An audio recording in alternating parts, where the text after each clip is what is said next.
The rain fell in torrents, the sound of each drop a hammer against the roof, a chorus of thousands drowning out the world outside. Sarah sat there alone in her small, dimly lit apartment, the flickering light from a single candle casting eerie shadows on the walls.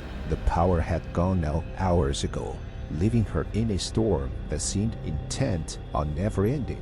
She pulled the blanket tighter around her shoulders, trying to shake off the chill that had settled deep into her bones. The air was thick with moisture, the kind that clings to your skin and makes it hard to breathe.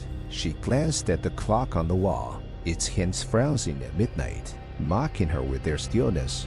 A loud crash from the kitchen made her jump, her heart pounding. She cursed herself for being so easily startled, but the storm had a way of making every noise seem amplified, every creak and groan of the old building a sinister whisper. Probably just the wind, she muttered to herself.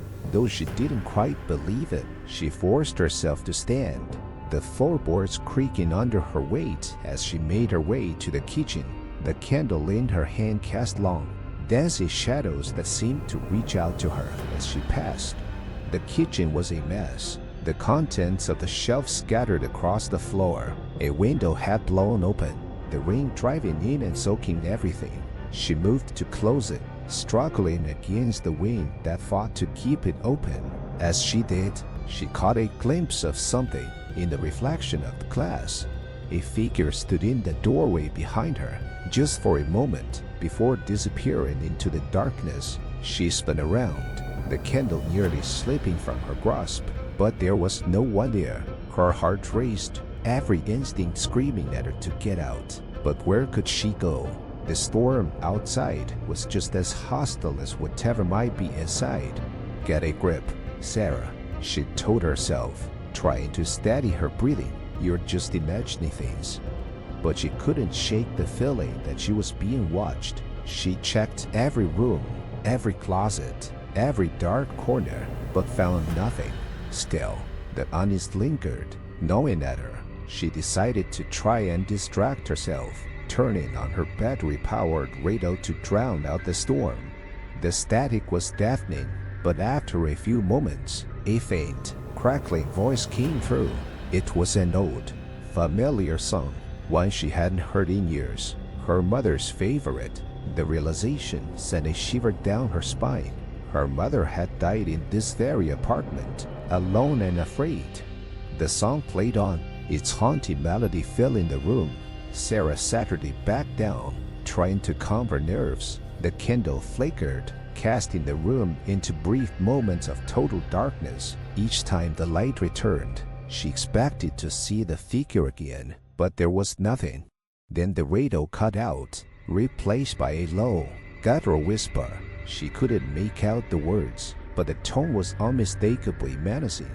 She tried to turn it off, but the dial wouldn't budge. The whisper grew louder, more insistent, until it filled the room, reverberating off the walls. Leave this place, it seemed to say, over and over. Leave this place. Terror gripped her. She grabbed her keys and dashed the door, but it wouldn't open. The lock seemed to be jammed, and no matter how hard she tried, it wouldn't budge. She pounded on the door, screaming for help, but her cries were drowned out by the storm. Suddenly, the whisper stopped, replaced by a deafening silence. The candle went out, plunging the room into complete darkness. She could hear her breathing, rapid and shallow, and the faint rustle of something moving in the shadows. "Who's there?" she called out, her voice trembling. There was no answer, just the sound of footsteps, slow and deliberate, coming closer.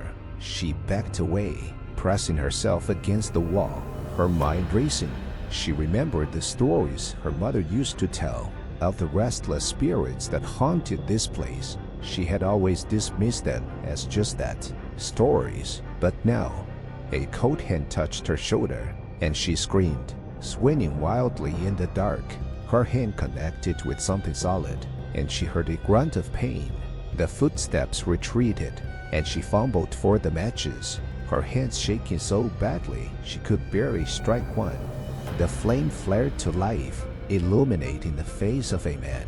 His eyes wild with fear. He looked as startled as she felt, his expression a mirror for terror. "Who are you?" she demanded, holding the match out in front of her like a weapon. "I'm Jack," he said, his voice shaking. "I live downstairs. I heard you screaming and came to check on you." Sarah didn't lower the match. "How did you get in?" "The door was open," he said. "I swear, I didn't mean to scare you." She looked at him, trying to decide if she believed him. There was something about his eyes, something that seemed familiar. Then she remembered the stories again, the ones her mother used to tell. "You're lying," she said, her voice barely above a whisper.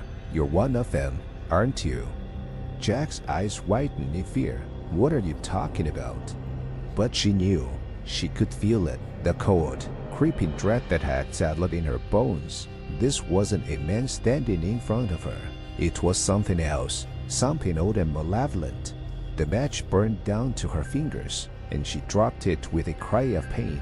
The darkness closed in around her again, and she felt the cold hand on her shoulder once more. "Leave this place," the whisper came again, and she knew she had no choice. She ran blindly, stumbling over furniture and tripping on the rug, until she found the window. She threw it open and climbed out, the rain lashing at her face.